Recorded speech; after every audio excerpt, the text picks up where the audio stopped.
introduce to you Wendy Johnston, who will be appearing in your webcam shortly. Wendy has a master's degree in gerontology and over 20 years of experience working with family caregivers and seniors. And it is in addition to her work with family caregivers, Wendy runs her own company in the Comox Valley called Keystone Elder Care Solutions. Jodie is going to be our presenter tonight, Jodie McDonald, and Jodie is a consultant with Family Caregivers of BC. And in addition, these girls both multitask, is the executive director of the Cowichan Family Caregivers Support Society, an instructor at Vancouver Island University, and also an integrative body psychotherapist in private practice.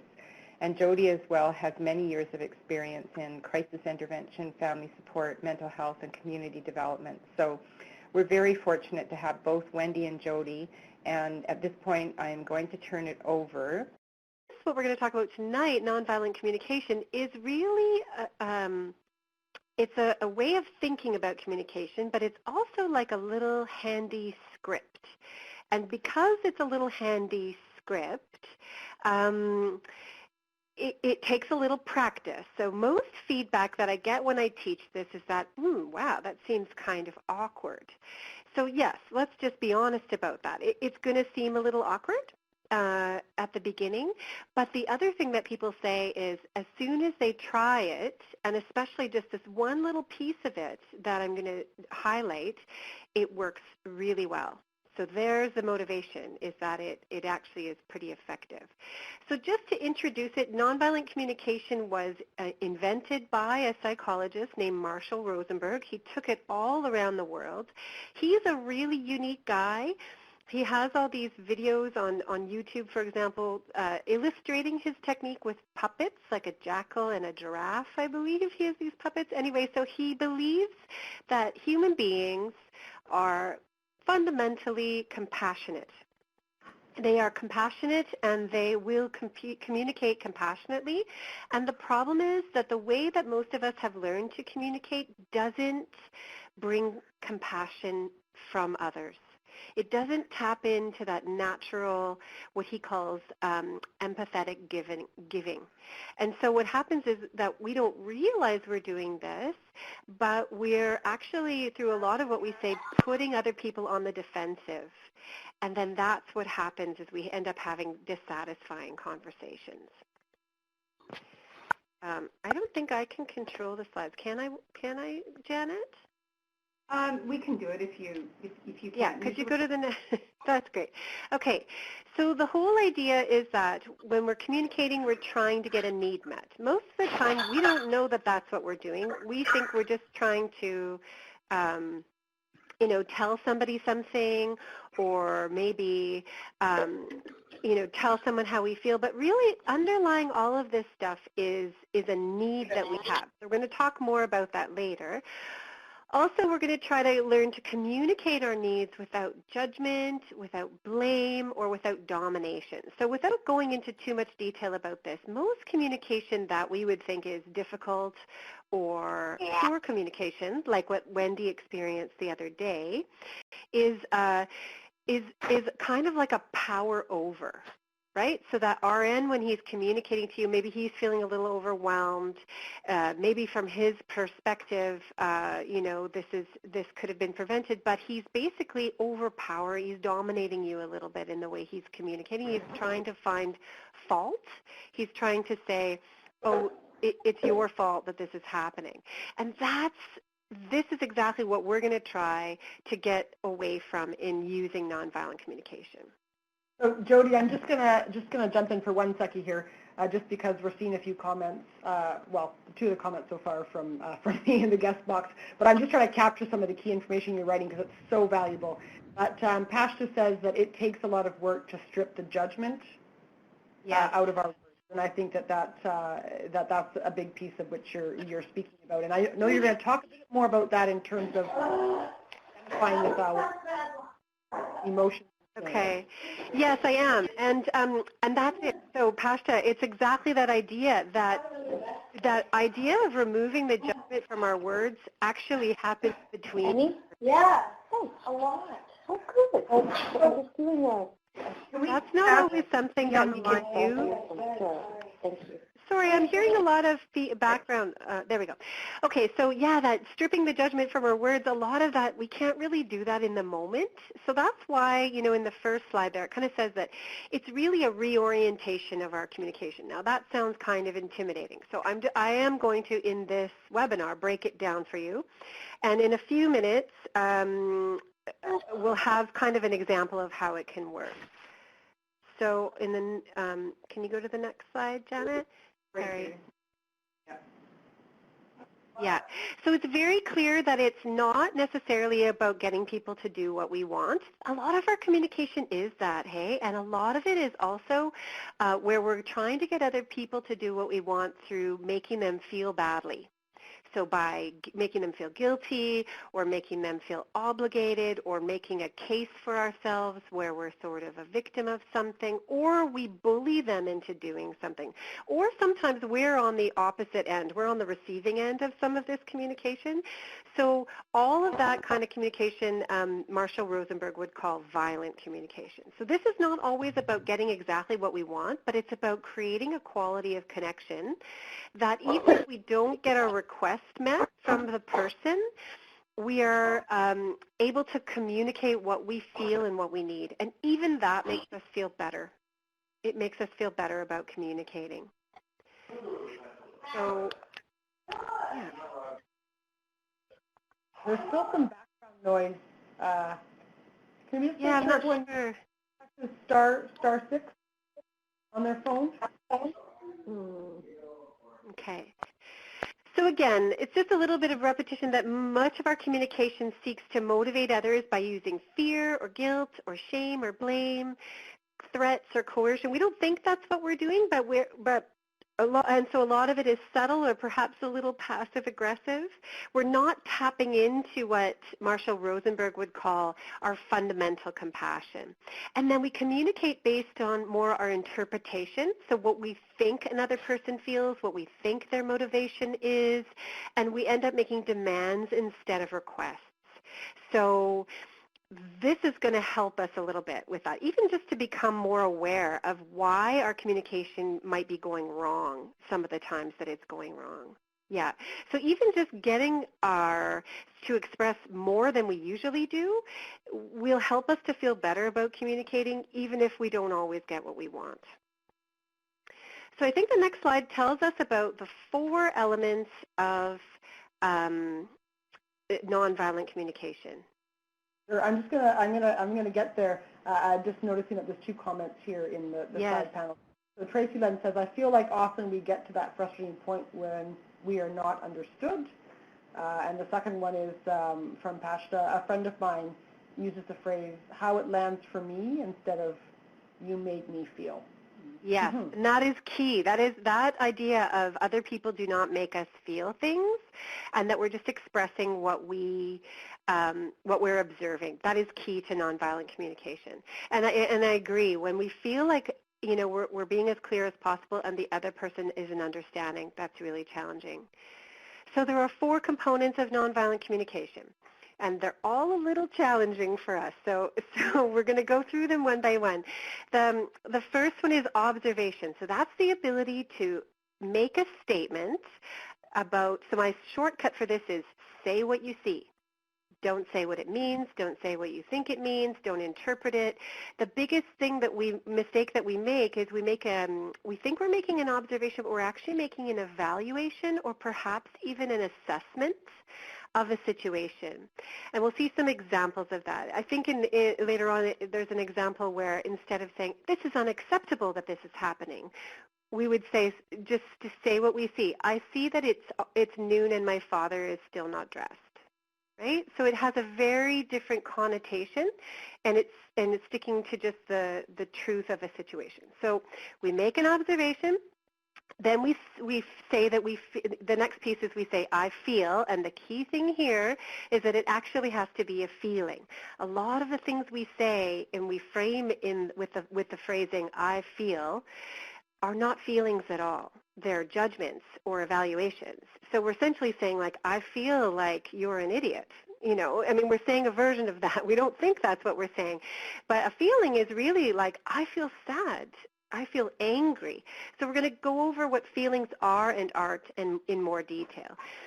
Then we say our need, and this is another really difficult piece for us because we have to actually know what that is.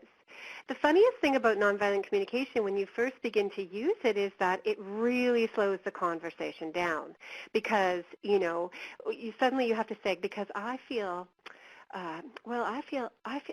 sad because I have a need for, and then you have to ask yourself, well, what do I have a need for? Yeah, and so sometimes I have a need for connection. I have a need for consistency. I have a need for respect. I have a need for space, and for us to actually think about it, about what need are we trying to get met, that's a little challenging, but once we can do that, our communication is so much better and so much clearer. So based on those three things, then we can make a request of the other person. We can very clearly say, would you be willing to do this or that? And we'll talk more about what that actually means in detail. So on the next slide, it kind of puts it all together in the form of a script. So when I see that, we make our observation, I feel sad because I have a need for, and whatever that need is, would you be willing to, and that's the request part. So this is the sort of shorthand script. It looks really simple and easy. It's a little harder to actually fill in those blanks. So I'm wondering, Wendy, if you think this might be a good moment to bring in our caregiver caller who's going to be willing to talk, to have me take him through this, how it applies to his real life. Yes. Yeah? Okay. So I'm going to ask if, Tom, are you there? Mm-hmm. I'm here. Can you hear me? Oh, great. Okay. So welcome, Tom. Thank you so much for joining us tonight. We really appreciate your time and sharing your story. Thank you very much. So Tom, would you be willing to just tell us a little bit about yourself? Sure. I was basically kind of stepped into the caregiver role sort of gradually, I might say. About 2 years ago, my dad became quite ill, and my mom took care, what became basically the caregiver, and he ended up being diagnosed with Lewy body dementia. Yeah, so what happened was that he obviously became quite ill, and my mother, who was also elderly, was both in their late 70s, became caregiver, and I supported her quite a bit during that time because she needed more help. She wasn't really able to care for him by herself. He became very erratic and very at times hostile towards her, and at times things went well, but sometimes things were just really hard for her, and so she needed not just support emotionally, but also just simple, taking care of my dad kind of thing. So your mother was a caregiver, and you were also a caregiver. Yeah, we were sort of joint caregivers, I guess. So I was in some ways caring, in some ways for both of them, supporting my mom. Anyway, my dad died, and then what happened was I kind of became my mom's caregiver, essentially. She had a very, very difficult time, not just because she lost her husband, but also because of the guilt I think she felt. She had often felt very frustrated with my dad, very, confused and angry with him because of the way he was behaving, and of course she had no idea. She had no idea how long he was going to live, and so after the end, she was just really very just heartbroken and very guilty. And so what happened, I guess, and the reason I wanted to be part of this was the dynamic between me and my sister changed quite a bit. She wasn't very involved during the time my dad was alive, and I spent much more time with my parents than she did. And then, but after my dad had died, she kind of started getting much more involved and with my mom, and calling her and dropping in, and often, I'd call or drop in and ask if I could help, and then my mom would say, "Oh no, your sister's already taking care of this," and I felt kind of left out, and felt like she was, I don't know, maybe had ulterior motives or something, or her behavior really changed after So anyway, so the situation between me and my sister is pretty tense, and I guess we're obviously not both caregivers, but it doesn't feel right. It feels like we're almost like, I don't know, competing or something. Yeah. So I haven't been able to talk to her about it, and it's been a very, very, very difficult situation. So, Tom, when you say you haven't been able to talk to her about it, what do you mean? Have you tried to talk to her about it, or what happens when you try? Well, I guess the truth is I guess I haven't really tried.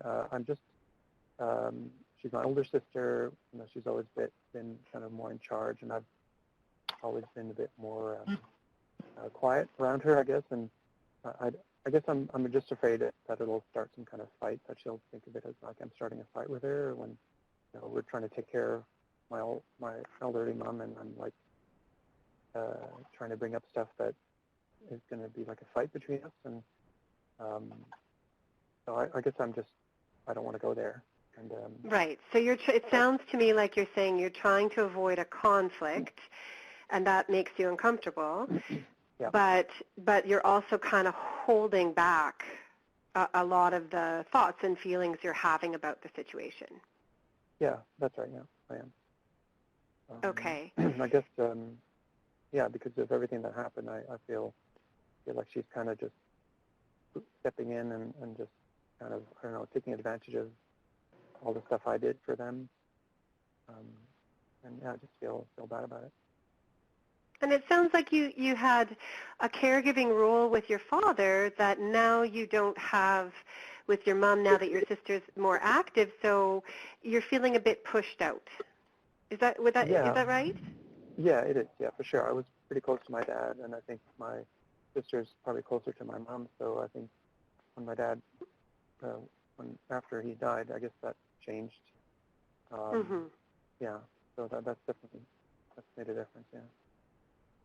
So I heard you say that you haven't really tried. So how about if we just kind of go through the nonviolent communication model and we can practice, you know, coming up with something that you could try. You could say, you know, if you got to the point where you felt like it, you could try this kind of communication with your sister to tell her what you feel and need and request in this situation. Are you willing to go through this with me? Sure, yeah. Let's okay. So what is something that you notice that your sister does that bothers you? Well, I guess she just is more in contact with my mom. She drops by the house more often, calls her more often than she used to. And yeah, just kind of she's kind of stepped in and yeah, it's kind of taken over, I guess. Okay. So this is great. This is great because that's exactly how you experience it is that your sister has taken over, and how you experience is that you've been pushed out. But if you open a conversation with those terms with your sister, you're not likely to have a satisfying conversation. Okay? And I think you know that because instinctively you're not saying those things. So what we would like to do in nonviolent communication is instead of leading with those things, which are essentially evaluations or, you know, interpretations of a situation, like they're saying that it's bad, we would want to frame it in a way that's just saying what you see. So, for example, you might say, when I see that you're calling mom and coming over a lot more than you used to, like would that be a fair statement? Yeah, that's pretty much true. I don't think she could argue with that. Yeah. Would you finish that sentence in a different way? Like if I asked you to imagine speaking to your sister, how would you finish the sentence? When I see that. Oh yeah. Okay. So when I see that you call mom and drop by more often than before, yeah, that's great. When I see that you call mom and drop by more often than before. Exactly. That's the observation. It doesn't seem like much, but you're actually just saying what you see. Then the next step, Tom, is to identify how you feel about that. So how do you feel about that?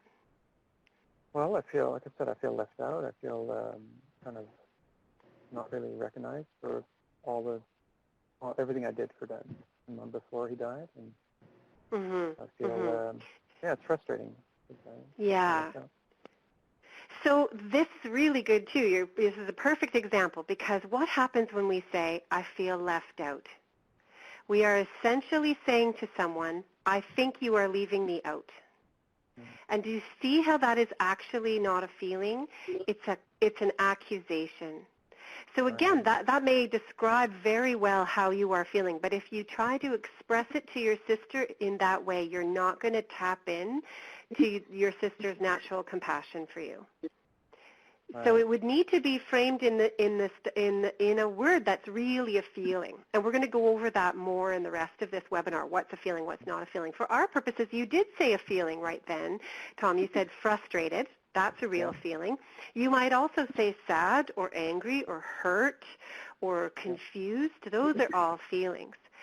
So let's practice. If you feel, what feeling would you choose of those that I've mentioned? Well, I guess sad. Yeah, frustrated. I guess resentful too. Yeah, resentful. Sure. Yeah, a bit angry. Yeah. So a little bit of a tip here is we're probably, in any kind of conversation model like this, we're not going to say more than two feelings. Okay. So it would be okay to say, when I see that you call Mom more often and you're going to visit her, I feel hurt and resentful. Yeah. Does that feel right? Yeah, it does, definitely. Okay. And then the next piece would be, because I have a need for, and again, Tom, the onus is on you now, again, to figure out what is it that you need. Well, I guess I just need her and Mom to I don't know, to acknowledge that what I've done, how I've helped, and also that I'd like to continue to help, and to feel, or for them to include me, I guess, to keep me in the loop. I guess that's what I need. Right. So you feel like you want to be recognized. You have a need for recognition. You have a need for acknowledgement, or you have a need for, I mean, and again, it's a little unfair for you because we have a list of needs that we're going to go through and we haven't done it yet. But really, it's just about identifying what the need might be that you're feeling. So you're feeling sad and resentful because you have a need for, it sounds a little bit like you have a need for participation or involvement, that you also want to be involved in what your sister is doing. That's right, and also want to be helpful. I mean, I want to help. Yes, Michelle has just commented and said that you also might have a need for inclusion, which is, I think, a really nice way to put it. Right, that you're feeling sad and resentful because you have a need for inclusion. Yeah, that's and does that sit well for you? How does that land, Tom? Yeah, no, that sounds exactly right. That's yeah, I mean, because I guess I feel excluded, although I guess that's not a feeling. Right? No, but your need for inclusion is a need, is a legitimate need. And do you see how if you express it in this way, which I totally understand is a bit more work for us on our end, that this actually has a much better chance of being received from your sister's perspective. And then the last piece is just to finish this sentence. So imagine you're speaking to your sister and you say, would you be willing to? And in that one, you're just making a request, meaning we have to figure out, what is it that we want? What do you want the other person to do? Sometimes we just think, well, you have to stop that. You have to stop doing what you're doing. But this actually requires us to think a little bit about what is it that do you want her to stop visiting your mom? I don't think that's really what you want. I'm guessing here. As you say, they have a close relationship. Yeah. No, of course I don't want that. But I guess, I guess it's about staying involved and for her to, I don't know, maybe check in with me or call me or we can maybe sit down and figure out a plan to visit together or something. Mm-hmm. So it feels like we're doing it together more than just separately. Yeah. So maybe the request is something like, would you be willing to sit down and talk about how we can both care for Mom together, or how we can care for Mom as equals, or how we can form a partnership? You know, would you be willing to include me more in caring for Mom? Yep. Do any of those feel right for you, Tom? Yeah, definitely. That feels that would feel pretty good to say that. So if you were to imagine talking to your sister and finish the sentence, would you be willing to? What would you say? Would you be willing to maybe in touch to coordinate visits, something like that? Okay. So Tom, do you think that you'd be able to, right now, I'm putting you on the spot a little bit, but put all four of those things together in your own voice so we can hear you? Sure. Okay. It feels a bit Yeah. So observation, feeling, need, request. Okay. So, wow. So I've noticed that you're going to visit Mom a lot more than before and calling her more than before. And let's see. I feel resentful and sad, and I need to feel. I need to be included. I need to be recognized, and I want to help. And would you be willing to just communicate more about coordinating visits, maybe stopping by together, just checking in with each other more often? Yeah. How does it feel to say that? It feels good. I don't know if I'd be able to do it, but It helps to write it on your hand. No, I'm just kidding. I'm just kidding. Sometimes it does take a little practice, but you know, for those of us, and you seem like a person who's on this side of the spectrum, that you'd rather not say anything than say something that's going to make it worse. Yeah. Right? So this is the kind of thing that maybe it would help to practice a little bit. Yeah. So Jodie, Yeah. I just, before my memory can be like a sieve, but there was two things that cropped up. First of all, Tom, thank you for being so courageous and brave for coming on the line and sharing your story. One of the things that I heard and that I could feel is that this technique, and I see that one of the guests has just written down this, that you know, we, in a way, going in prepared. So it takes a lot of time for us to really identify and observe. So I can certainly see, you know, kind of walking through that process and having someone coach us through it is great. And having that time to write it down and to really identify those emotions, you know, is really, really helpful. Both Janet and I are here in the room, sort of nodding our heads furiously. So thank you for that. The other question, this is kind of more of a question, Jodie, and sorry, I don't want to be doom and gloom and answer this question whenever possible. But what happens when we, like, I could just think, okay, if it takes a lot of courage and bravery to sit down and talk to our sibling, and we're worried about making things worse, and we go in with this nonviolent communication, and then the response we get back is not what we expected, or it goes pear-shaped. Just maybe you could just talk a bit about that in terms of how we might be able to handle that as family caregivers.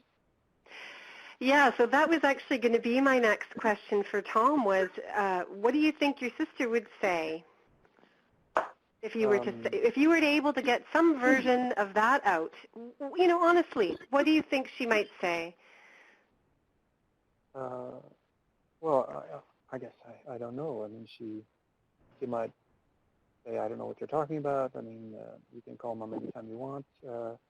She might, I don't know. It's so hard to know what, I guess that's what makes me kind of scared, is that just here I'm trying to change the way I communicate with her, and it may not work at all. And then what do I do? Yeah.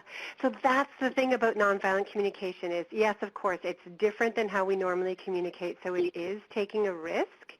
In one sense, because it's designed to tap into the compassion of the other person, it is a low risk, actually, in some ways, but it feels high risk for us to be this honest and to, in some ways, be this vulnerable. However, and if you've ever, read anything by Brene Brown or seen that excellent TED Talk that she has about the power of vulnerability, this is how we tap into that power, right? That even if your sister says, actually, no, I'm not willing to coordinate with you, I'm busy, I don't have time for that, you're going to have to take care of your own fit. Like, even if she totally shuts you down in terms of your request, you have had an experience where you expressed a genuine feeling and need to your sister. And it sounds like that doesn't happen a lot, and I also know that even though this is, for you anyway, in your relationship, really going against a pattern, the more we do it, the easier it is to do. And even in terms of the preparation that certainly for you, Tom, this conversation would take, for most of us, we can choke out, even in the moment, something like, I'm feeling uncomfortable because I have a need for safety. I'm feeling uncomfortable, or I'm feeling upset because I have a need for connection. I mean, most of us, our needs are pretty simple most of the time, and what scares us or upsets us in a conversation is disconnection. So there are some shorthands that we can use when we're using this model on the fly. In Tom's situation, because this is a pre-existing pattern that he's been sitting with for so long, it is going to be a bit of a tougher approach. But I would also recommend to you, Tom, that don't start with your sister. Start having this kind of conversation with other people in your life with whom you have less charge. Does that make sense to you? Yeah, no, that makes sense. So, Jodie. Yes. Oh, I'm seeing all the comments. Yes. This is Excellent. just fabulous. Just hold up for a second. This is just fabulous information and sharing. And Tom, thank you so much.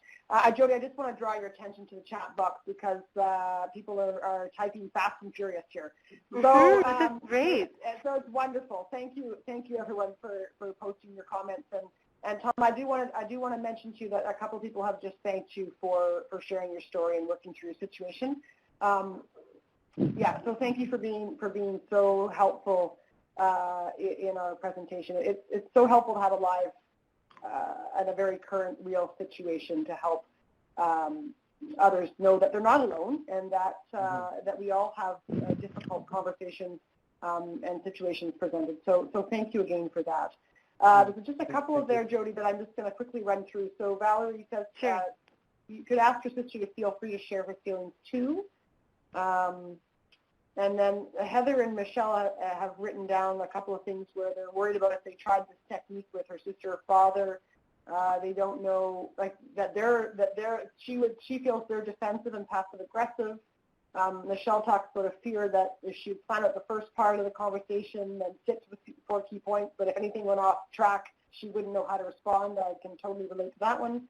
And sometimes, sometimes it's not about the siblings, but it's about the person, the care recipient, who has their own communication or their own need, and by keeping those siblings separate. So, just wanted to draw your attention to some of those comments. Yeah, and absolutely. Like, let's be honest, families are complicated. The other piece of this nonviolent communication model in the first half is when we're talking. The second half is when we're listening. So that's a piece I'm going to touch on by the end of the webinar is we can also hear or listen for in what other people say and when they're being passive-aggressive and when they're communicating violently and not communicating in a way that we would like. We can listen for what they're observing, what they're feeling, what they need, and what they're actually. We can ask them, what is it that I can help you with? So in a way, we can practice it backwards too. It just takes a lot more It takes a lot more presence of mind. And in reference to Michelle, who's saying, she would be lost as to where to go. What happens a lot of the time, and also what Valerie's saying about could you ask your sister to share her feelings. So a lot of the times, this is the beauty of this model, is that when we offer a feeling, it's an unconscious invitation for the other person to offer a feeling. So often I do this sort of, you can't see me, but with my hands, where I say, a lot of our conversations are escalating conversations, where it's like, you didn't do the dishes, you didn't take out the garbage, well, you didn't do this, and it goes up, up, up. Nonviolent communication gives an opportunity to say, I'm feeling really sad about that, and the other person will just kind of soften to that. And often they will say, yeah, I'm feeling really frustrated too. So it's kind of like an invitation to go to a different place when we're communicating. So it's possible that Tom's sister would just, blow him off, but it's also possible that she would say, I feel terrible about not being there for Dad, and I'm going to make sure that I'm there for Mom, and that she maybe didn't see it from his perspective. So I'm reading some more comments here. I'm also conscious that Tom also has to go. So maybe, Tom, does that feel complete for you? Yeah, this has been really, really useful, and I'm pretty hopeful. I think it feels a bit daunting to try this, but I like your idea of just trying it out on other people first, I guess, seeing how it goes. Yeah, try it out on some people who are perhaps, not as close to you, and also just, some practice. This is what I always say to people, is if you just practice one thing from nonviolent communication, it's practice saying actual feelings. And avoiding using the feeling words that are not actually feelings. Like, for example, Tom, you said you feel left out. And so if you just do one thing, it's to be really aware that we're often, when we say, I feel, so there's the slide, if I feel unappreciated, it's like that's a way of saying, I feel you are not appreciating me. And so we will never get to where we want to go with that. Right? We will never get to the conversation that we want to have is almost always we want a more connected conversation, and we're not going to get that connection, or we're not going to get basically seen and heard. I always say that fundamentally we want to be seen and heard. We will not be seen and heard if we are communicating in a way that accuses the other person of doing something. You can express your feeling without doing that. So that's the good practice to take away. If you take away one thing, I would say just practice saying, I feel sad. I feel resentful. Yeah. Thank you. I was just going to say, the slide up there, the feeling words, I thought might be a helpful slide for us to identify with. Yes. Yeah, so I've got some feeling words here that are, and actually the Nonviolent Communication website has a huge one-pager of all sorts of $10 words around feelings. But these ones, cover most of it. Scared, worried, frustrated, impatient, sad, angry, resentful, hurt, exhausted, anxious, fragile, miserable, lonely, or overwhelmed. Those are feelings that when we say them, we communicate something about ourselves. So in a way, nonviolent communication is somewhat generous because we offer a vulnerable piece about ourselves. We can offer this about ourselves, and that's maybe how it feels like taking a risk, but vulnerability is actually, a very powerful thing for us to do. So, Tom, I know you have to go. Thank you so much. Yeah. Really, really happy that you joined us. Yeah, I guess I'll end by saying I feel hopeful. So, good. Yay, that's so nice. Thank you, Tom, so much for joining us. Thank you all. Okay, bye-bye. Okay, bye-bye, Tom. So, Wendy, if you go to the next, I think, is it on the next slide where it says what feelings aren't? Yes. Yes. So these are common words that are not feelings. I feel misunderstood. I feel appreciated. I feel unloved.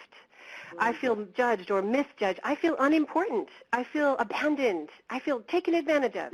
And can you see how every single one of these says, you are not loving me. You are not appreciating me. You are not treating me like I'm important. Do you see? And so when we're doing that, that's what the other person hears, even though we don't think that's what we're saying, right? We think we're trying to express this sadness or this disconnect or whatever it is that we feel, but we're essentially accusing the other person of letting us down. And when we do that, they're going to respond from a place of, no, I'm not letting you down. Right? Just because, emotionally and psychologically, it's too hard for us to feel like we're failing the people we love. So when we want to really be seen and heard, we have to offer up something that is more of a genuine feeling. And I'm going to say this is the part that is very challenging for us. Can anybody see how... Can anybody see how, this takes some work, internal work maybe, on our parts to even begin just practicing? One of the questions of that, or not one of the questions, but one of my thoughts around this is, and I think it comes back to what one of our guests has written. She's written overwhelmed is a standard one for a caregiver. We always feel overwhelmed. And I think perhaps that's, any tips or strategies you can provide for us in family caregivers is, at the very beginning of the conversation or the presentation, one of the things that really struck me is how you talked about how we have a physical response in our communication. So when we're communicating and we feel like we're being backed, and I'm saying, backed into a corner or put on the spot or pressured, we have this physical response. And I would think that is going to make it more difficult for us to, we're gonna kind of revert back into our typical responses, which are likely not feelings. We're going to say, I feel misunderstood. I feel like you're taking advantage of me. So maybe some tips and strategies for us on how, what are some ways that we can shift that thinking and have our feelings come forward more rather than words that are not feelings, if that makes sense. Yes. So part of this is, it's like, Jodie, how do we do this really hard thing? Well, part of it is actually understanding that, is that it's our responsibility. How we communicate with others is our responsibility as adults, really, and it's that whole, that definition of insanity is doing the same thing over and over again and expecting a different result. So this is a way to get a different result. Now, it involves, some things that are maybe unfamiliar, like, for example, identifying how we feel. And we have to do that, honestly, I'm going to say this partially because I'm an integrative body psychotherapist, but we often have to take some breaths. We have to take some breath and ground ourselves a little bit in our body and be able to connect to how we're feeling physically. So a lot of the time we can tell that we're uncomfortable or we're anxious. And to be honest, when I've been practicing this now for about 7 years, and my vocabulary for feelings is still very, very simplistic. It's, I feel uncomfortable, I feel anxious, I feel sad. That's pretty much what I've got. But those things still work infinitely better than saying any number of these other fancier but accusatory words. Does that make sense to you? So it's sort of that idea that, yes, tuning into how you really feel takes practice. But really, even just having like 2 or 3 words for when, I don't like it. I don't like it. Just having 2 or 3 little shortcuts for being able to say, I'm uncomfortable. And a lot of the time we either, A, don't say anything, and then we really internalize and we end up hanging on to resentment, which kind of ruins our relationships, or we act out and we feel very justified in acting out because we're uncomfortable, and obviously the other person made us uncomfortable, right? So yeah, I think that we can, go ahead. No, sorry, go ahead. Sorry, I thought there was a pause there. Go ahead, Jodie. I will breathe. At some point I will breathe. No, I was just trying to say that, that even just being able to say, I feel uncomfortable, and just pausing it there is better sometimes than what our normal move would be. Absolutely. Yeah, absolutely. I want to, first of all, I want to draw your attention to the time, because I know that we have, I like just to keep us knowing where we are at 7:30. Two quick things. The first thing is that in the chat box on the left-hand side, we put the website where people can access nonviolent communication, just about the process. And Jodie, I think, and I'm simply trying to draw particular information that you're presenting, and then thinking about, okay, as you know, the number of calls that we get in for family caregivers. So one thing I wanted to, and I'm not sure how you feel about this, but I'm wondering if there's anyone else in the presentation that is interested in sharing a bit of their story, or if they have a challenging situation that they might want to write in the chat box, that we might be able to go through that again, or if there's a portion of the presentation that we still want to get to. Just throwing out a couple of ideas just to offer up some suggestions. For sure. I'm willing to do anything that is helpful. We could also move on and talk about needs as well, because sometimes that's something that people need a bit more help with.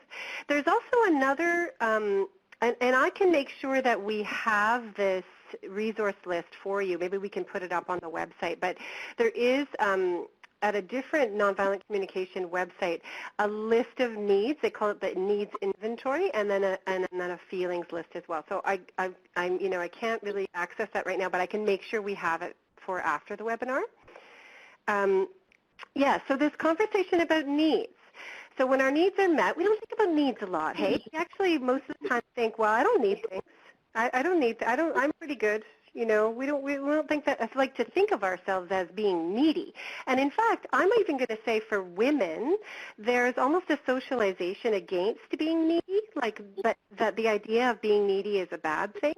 So sometimes we really go to a place where we deny the needs that we have, or we don't feel comfortable asserting them. But when our needs are met, we feel good. We have happy, pleasant feelings. And when they're not met, we have unpleasant feelings. By tuning into the feeling, you can often find what the underlying need is. And again, our needs do not have to be complicated. Sometimes our needs are for security. Sometimes our needs are for understanding. Sometimes our needs are for connection. It doesn't have to be a very complicated thing. So when we state the need without judging our need, without judging the fact that we need it at all, both people get clarity in that moment, right? And it's also an offering. We can say, I need this. Now, I just for a moment want to go back to, you don't have to go back in the slide, but remember how in the script it says, I feel sad because I have a need for respect. So that, if you break it down, is what we normally do. Even if we can get to the point where we say, I feel sad, then we say, because you didn't do the right thing, or I feel frustrated because you didn't take out the garbage. And that's, again, how we end up not getting the compassion and the connection that is there for us, because now we're accusing again, right? We're back to accusing. So I guess what I want to say is that that's another very clear part of NVC, is to say, I feel sad, or whatever the feeling is, because I have a need. So we're claiming it. We're keeping it within our own boundary. The minute we say because you, we're back to being on the offensive, and the other person will go on the defensive. Do you see how we say this all the time, and we've never even thought about this kind of casual way that we're making it harder for ourselves to communicate? So just practice that a little bit. I feel frustrated because I need understanding. I feel frustrated because I need, and it's very hard for the other person to get triggered, because we're just offering something about ourselves.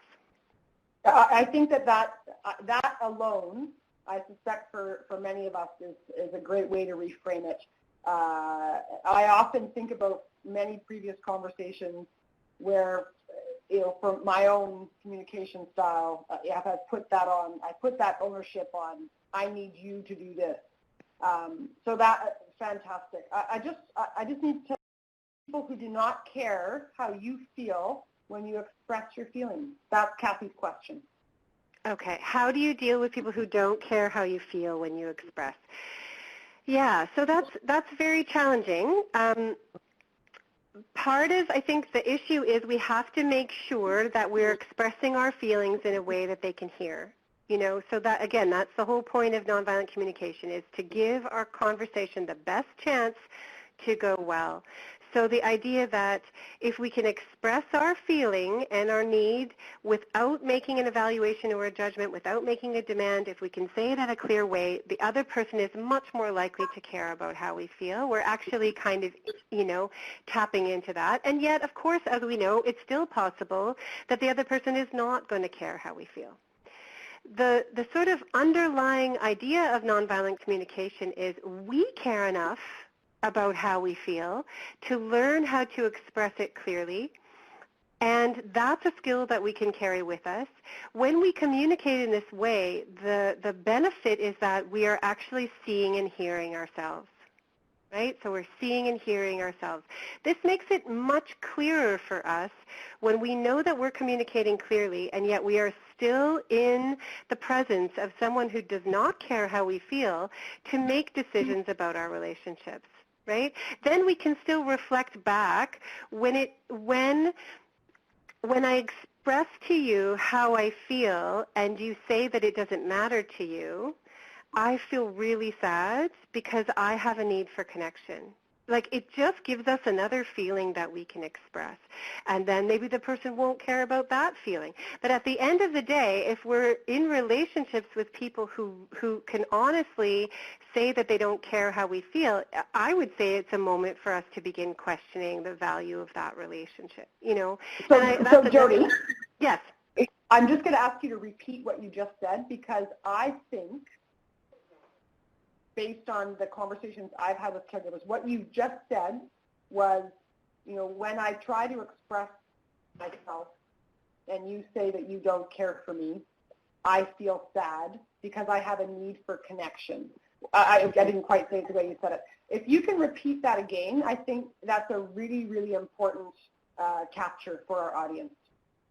Yeah, so the answer, I guess the question is, what happens if NVC doesn't work? And I would say, do NVC again, and then do it again, right? Because it's like now you've got a new feeling and a new observation to make. So when so using Tom's example, if he were to, I know he's not here, but okay, if he were to say, when I express to you that I feel sad and resentful and you tell me that you don't have time for that, I feel sad, or even I feel hopeless because I have a need for us to work on this together, or I have a need for connection with you, or I have a need for partnership in caring for our mother. Right? So you really, it's almost like layers or a spiral. You can take it to another level and another level. And again, I know that this sounds like, poor consolation, but when we are communicating clearly and the other person doesn't understand us, that is actually a very different feeling for us than when we feel like we can't express ourselves correctly or clearly. And it just is a big, massive confusion. Like this, the value of this is not only it gives people a much better chance to understand us, it gives us a much better chance to understand ourselves. And that's sort of part of the problem with Tom's relationship with his sister. He's never given her a chance to be different with him because he's never told her how he feels. So if he tells her how he feels and she says, yeah, no, I can't be different with you, well, at least kind of resolved his dilemma. He doesn't have to carry that around. He's going to have a different feeling, which is disappointment and, a different feeling, and maybe he'll have to work on that. But he knows that the solution to this problem does not necessarily lie with further communication with his sister. Well, and I think that what I'm hearing, so two things. First of all, Kathy says thank you. I guess it's important not to take it personally. And I think that's a very valid comment, Kathy. Thank you. What I'm hearing, Jodie, also is that, and I think it can feel difficult for us to perhaps come to this place at times, but that we also have a choice. You know, we have that choice, and we get to make those decisions. We may not always feel that way, and I think you know, the process that you're talking about, you know, at the end of it with the technique, is that, you know, doing this multi-level approach, or, you know, coming back to this technique. And at the end of the day, you know, we feel that we've been able to express, and in a way it becomes less about us, in the sense that, you know, that we've been able to express our observations, how we feel, our need. It's not up to that other person. No, that's right. We've actually, so again, for me, fundamentally, one of the basic human needs across the board is the need to be seen and heard. And the problem is we think that this need can only be met by means of other people. And honestly, it feels great to be seen and heard by other people. It does. But what nonviolent communication does is it allows us to see and hear ourselves. So even if the other person doesn't see and hear us, we have seen and heard ourselves, and that is also pretty good, right? So we can recognize that even though we're not going to get our need met from this other person, we have partially met this need ourselves, and that really helps us come to a place of now being able to see and hear other people in a different way as well. Okay, big comment here. Okay. Yeah. I thought really good. Michelle talks about triggers. Yeah. Oh, that's so interesting about how you feel, Michelle, like you revert to a huffy teenager. I think every time I go home to Northern Ontario, I am 15 again for at least 24 hours. Yes, so I know exactly how that feels.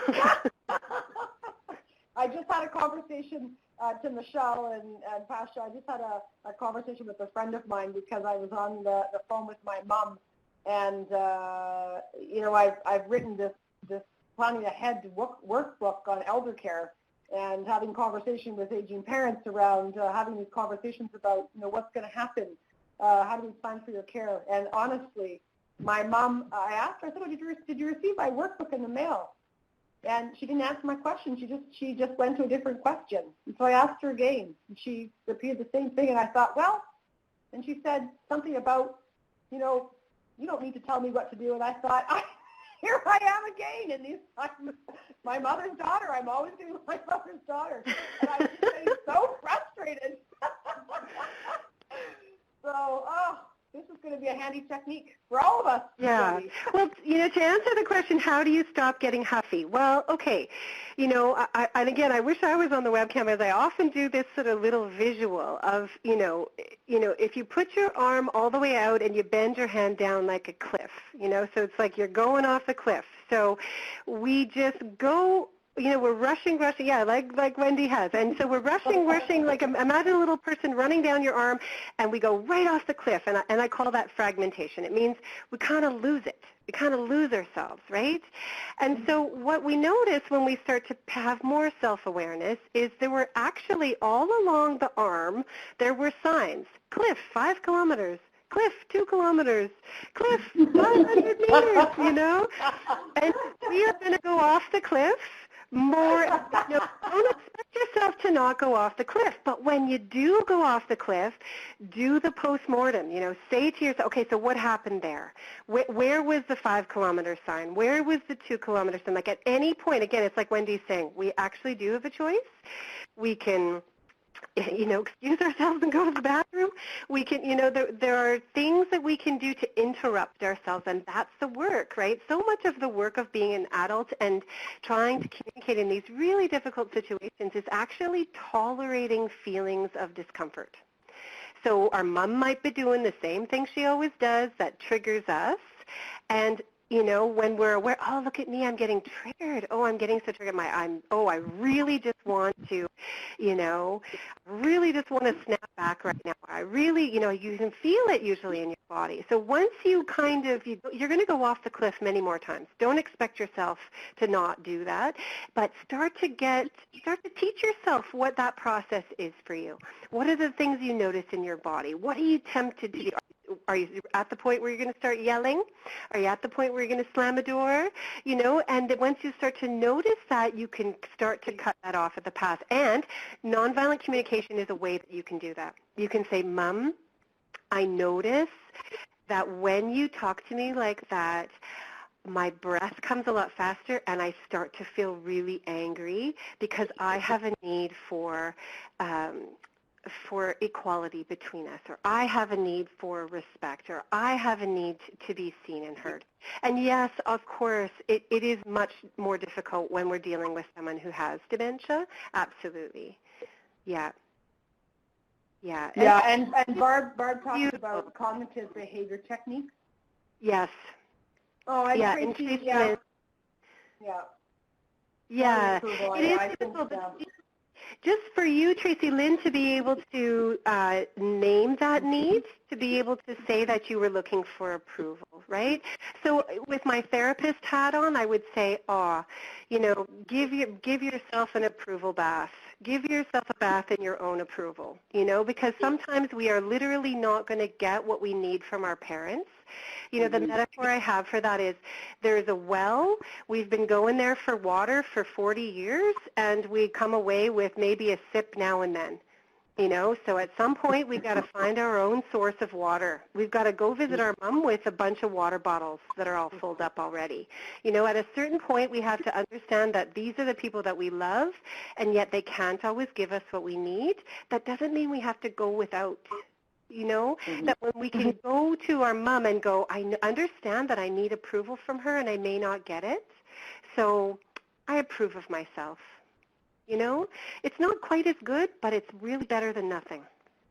And it's better than acting out without acknowledging our need.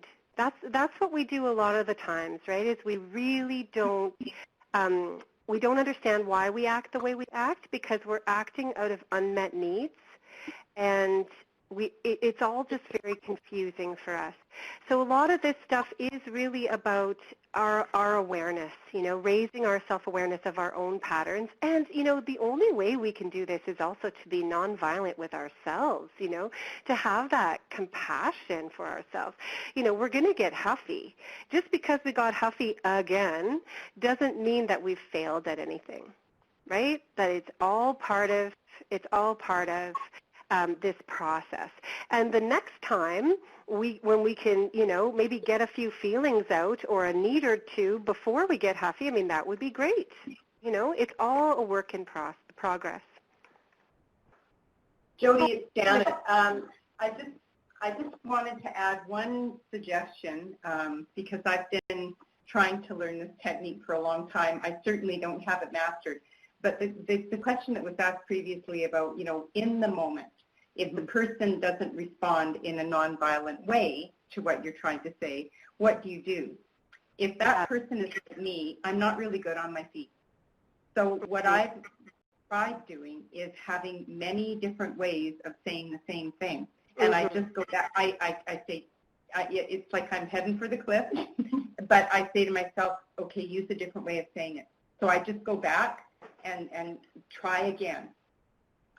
And I have found that it kind of puts them off balance a little bit, and they do start to, you know, with any luck, they do start trying to respond to what you're saying, because you're repeating, your observations and your feelings, your need, and your ask, and you're doing it in different ways without getting triggered by what they're coming back at you with, which is your old pattern.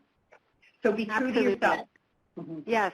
Actually, I'd love to share an example of something that happened to me on the weekend. So I do a little, I do some teaching, and I have a class of, you know, about 30 students. And some of the stuff that we do is you know, somewhat triggering. anyway, I said something that upset one of my students, and his response was to smash his fists on his desk and make a vocalization like a disgusted sound, like, oh, you know, and he kind of threw his hands forward. So immediately I felt like I was going to throw up. That kind of physical communication is really hard for me. It's my kryptonite. I find that very challenging. So I can own that, right, that I have a high sensitivity for that. But I'm also responsible, I feel, for the well-being of all of the students in the class. So I tried to use my nonviolent communication. Again, Janet, you made me think of this because it was on the fly. It was not perfect. It was not perfect. Things were probably a little out of order. I said, I'm feeling really uncomfortable because I have a need for open communication in our classroom. And he said, don't call me out. And he was uncomfortable. So I said, I see, it seems that you are also uncomfortable, but your nonverbal communication is saying a lot right now. And I'm wondering if you would be willing to say in words what you're feeling. And he said, he made a gesture that was like, no, not going to do that. So I left it there. And so this is the piece, right, that I used nonviolent communication, but I didn't get what I wanted. What I wanted was for him to be able to be articulate and calm, which is what I would be, but he wasn't, and he couldn't do that. So this is the interesting piece. So we had another 45 minutes for our class. I felt like I was going to throw up the whole time. I felt like he was glaring at me. He was still very angry, but he left the class, and we ended up this week having a meeting where he said, I so appreciate what you did there. You were obviously upset. I was upset too. But he said you practiced what you preach. And so we were able to heal that situation where he said, I'm embarrassed at the way I responded. I wasn't even really aware that I had bashed my hands like that. He said, I thought that I had just made a sound. And he said, I really appreciate that you spoke to how you felt about it. He said, I wasn't able to speak about it in the moment, but I really appreciate that you made a request. I said no, and then you just moved on. So sometimes we don't get our instant gratification, hey? But by not communicating violently, I mean, I could have said, hey, we have classroom rules, and you can't act like that, and you need to come talk to me at the end of the class. I could have used my power over, but I chose not to do that. And I still felt awful. I still felt really uncomfortable, but it ended up being effective. So that's what I want to say, is that we're also planting seeds for future communication when we're doing this, and that's really important too. Yeah. So I realize we're really running out of time. But we've got 10 minutes. Fantastic. So we can use our 10 minutes wisely, Jodie.